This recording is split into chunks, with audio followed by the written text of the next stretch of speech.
Hey guys, welcome to Life Technica channel. सो ये channel basically agriculture और biotechnology दोनों के लिए होगा। जिसे बायोटेक के बारे में इंफॉर्मेशन लेनी है वो बायोटेक की इन्फॉर्मेशन ले सकता है वीडियोस देखकर, और जिसे एग्रीकल्चर के बारे में इंफॉर्मेशन लेनी है वो एग्रीकल्चर के बारे में ले सकता है।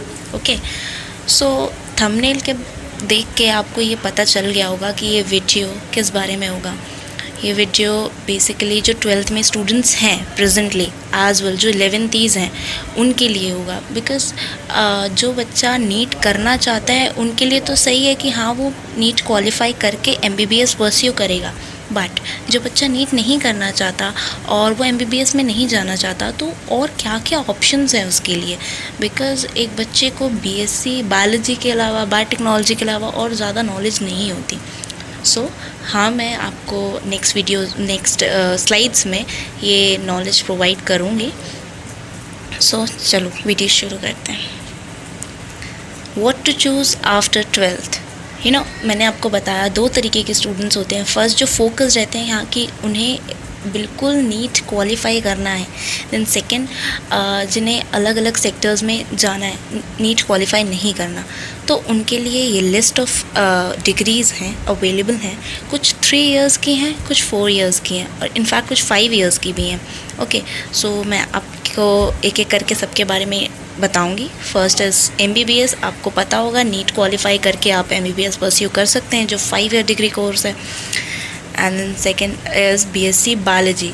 BSc biology 3 year degree course है। ओके, इसमें कौन कौन से सब्जेक्ट्स आप पढ़ते हो? First is botany, zoology, genetics, ये सारी चीज़ें आप BSc बायोलॉजी में पढ़ते हो।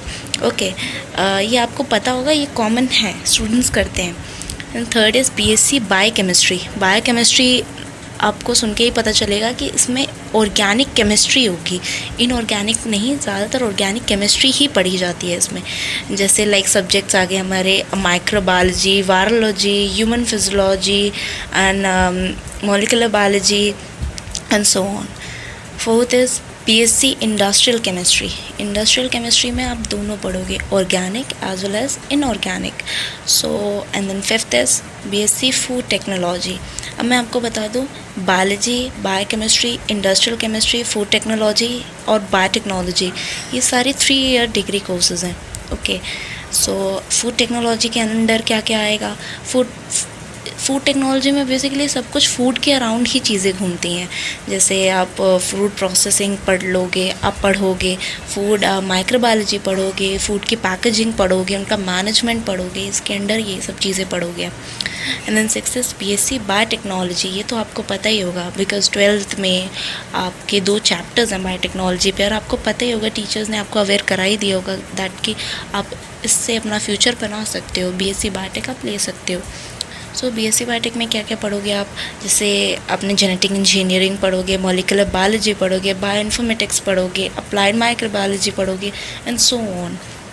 ओके, एंड मैं PCM स्टूडेंट्स के लिए अब मैं बताऊंगी BTech इन बायोटेक्नोलॉजी PCM स्टूडेंट्स कर सकते हैं।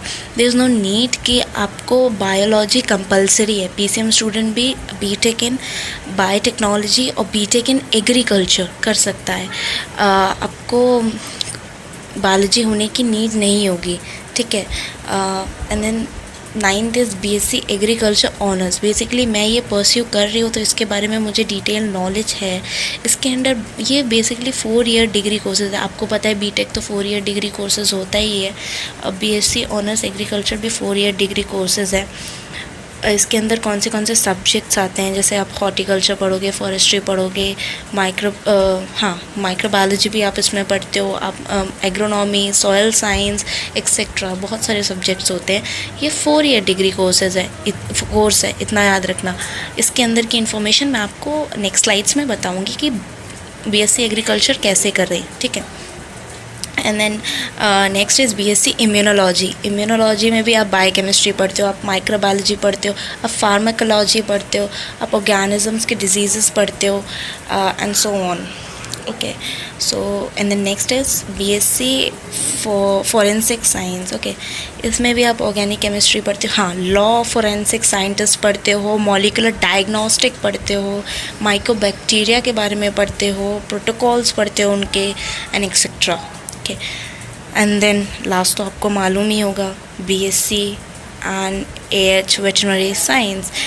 अब ये 5 ईयर डिग्री कोर्स है, लाइक MBBS की तरह ये भी है. ये बेसिकली एनिमल डॉक्टर कह सकते हैं आप इसमें लाइफ स्टॉक की एनाटॉमी स्टडी करते हैं, उनका ब्रीडिंग स्टडी करते हैं, उनकी nutrition, principle of animal nutrition study करते हैं, वेटनरी की मेडिसिन स्टडी करते हैं. तो इसके अंदर ये सारी चीज़ें हैं. ओके, देन नेक्स्ट स्लाइड में मैं आपको ये बताऊंगी कि आप BSc एग्रीकल्चर, जो न्यू सब्जेक्ट है, बच्चों को ज़्यादातर मालूम नहीं होता, मैं उसके बारे में आपको अवेयर कराऊंगी. So BSc agriculture honours, how do we enter in this field. First एक ICR एग्ज़ाम होता है. ओके, फर्स्ट ऑफ ऑल आप जान लो कि ये नेशनल लेवल पे एग्ज़ाम होता है, और इफ़ आप PCM स्टूडेंट हो आप भी दे सकते हो, और आप PCB स्टूडेंट हो तो आप भी दे सकते हो. तो इसमें आएगा क्या, PCM वालों का 11th एंड 12th के बेस सब्जेक्ट से आएंगे, लाइक मैथ्स हो गया, ये सब हो गए. एंड देन PCB वालों का PCB से आएगा 11th एंड 12th के. ओके, MCQ बेस्ड क्वेश्चंस होते हैं, 2.5 घंटे का टाइम होता है, और CBT बेस्ड होता है, कंप्यूटर बेस्ड टेस्ट होता है. ये आपको कंप्यूटर में बैठ के एग्ज़ाम देना पड़ेगा. और इसके अंडर बहुत सारे डिग्रीज़ होते हैं, जो जैसे आ गया BSc फॉरेस्ट्री हो गया, फिश हॉर्टिकल्चर हो गया. अब ये सब जो डिग्रीज़ हैं, ये सबसे टॉप वालों, ज़्यादातर टॉप वाले एग्रीकल्चर, BSc ऑनर्स एग्रीकल्चर ही लेते हैं. लेकिन जो बाकी हैं, जैसे कोई फॉरेस्ट्री मिल गई किसी को हॉर्टिकल्चर मिल गया, ये कैसे मिलती हैं, ये आपके रैंकिंग के हिसाब से मिलती है. इफ़ आपकी रैंक थोड़ी लो है तो आपको फिशरी दे दी जाएगी या हॉर्टिकल्चर दे दी जाएगी, क्योंकि जो बच्चे होते हैं वो ज़्यादातर BSc ऑनर्स एग्रीकल्चर प्रेफर करते हैं एज़ कम्पेयर टू दीज. ठीक है, and second one is BHU. BHU is Banaras Hindu University. आपको मालूम होगा ये भी की बहुत अच्छी यूनिवर्सिटी है. ये भी एक एग्ज़ाम कंडक्ट कराती है. तथा UET जो बेसिकली UG के लिए होता है, अंडर ग्रेजुएट एंट्रेंस टेस्ट के लिए होता है. सो CBT है, ये भी अब हो गया है CBT. पहले पेपर बेस्ड टेस्ट हुआ करता था. MCQ इसमें आते हैं, और ड्यूरेशन MCQ के टाइप में क्वेश्चंस हैं. ड्यूरेशन आपका 2 घंटे का होगा. सो अब मैं आपको ये बताऊंगी, तो नेशनल लेवल हो गया. एंड स्टेट लेवल का एग्ज़ाम जैसे आ गया आपका MP पैट. MP पैट क्या है, Madhya Pradesh pre agriculture test. ये मध्य प्रदेश वाले स्टूडेंट दे सकते हैं फॉर उनके कॉलेज के सिलेक्शंस के लिए. मैं आपको प्रेफर करूँगी कि आप ICR एक्रेडिटेड कॉलेज में ही जाना as compare to private colleges, because private colleges आजकल गवर्नमेंट बहुत स्ट्रिक्ट हो गई है टुवर्ड्स दीज. वो जो ICR एक्रेडिटेड प्राइवेट कॉलेजेस हैं, उनके लिए वो JRF का एग्ज़ाम आगे क्वालिफाई करना होता है स्टूडेंट्स को, तो उसमें वो उन्हें अलाउ नहीं करती बैठने के लिए. उन्हें एग्ज़ाम देने के लिए अलाउ नहीं करती. इसीलिए मैं प्रेफर करूँगी कि गवर्नमेंट में आप जाएं. एंड देन JCCE झारखंड के लिए होता है, Jharkhand combined entrance competitive examination. BCCE for Bihar होता है. बेसिकली बिहार के स्टूडेंट्स इसमें जा सकते हैं.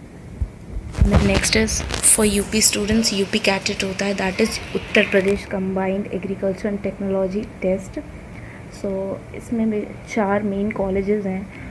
Banda university of agriculture and technology, Banda UP जो बांदा में है. Narendra Dev university of agriculture and technology NDUAT, that is in Faizabad. Chandrashekhar Azad university of agriculture and technology, that is in Kanpur. And Sardar Vallabh Bhai Patel university of agriculture and technology, that is in Meerut UP. सो अब ये basically ये सारे मैंने आपको north side के बताए हैं. एक्चुअली पंजाब के भी एग्ज़ाम्स होते हैं जो स्टेट लेवल पे होते हैं, और वो आप सर्च कर लेना. एंड मैं आपको बताती हूँ प्राइवेट भी कुछ होते हैं, लाइक LPO आपने नाम सुना होगा. जो बच्चा इफ़ नहीं निकाल पाता है गवर्नमेंट एग्ज़ाम, तो LPU एक्रेडिटेड है और नंबर 1 पे है वो प्राइवेट यूनिवर्सिटीज़ में, तो वो उसमें एडमिशन ले सकता है। अच्छी यूनिवर्सिटी है। सो LPU हो गया in private university I am talking about. And so south के भी एग्ज़ाम्स होते हैं, लाइक तमिलनाडु का होता है एंड केरला का भी होता है। सबके अलग अलग एग्ज़ाम्स होते हैं स्टेट लेवल पे भी, बट उनकी इन्फॉर्मेशन मैंने आपको दी नहीं है जो साउथ के स्टूडेंट्स हैं। I am really very sorry, मुझे नॉलेज नहीं थी इतनी।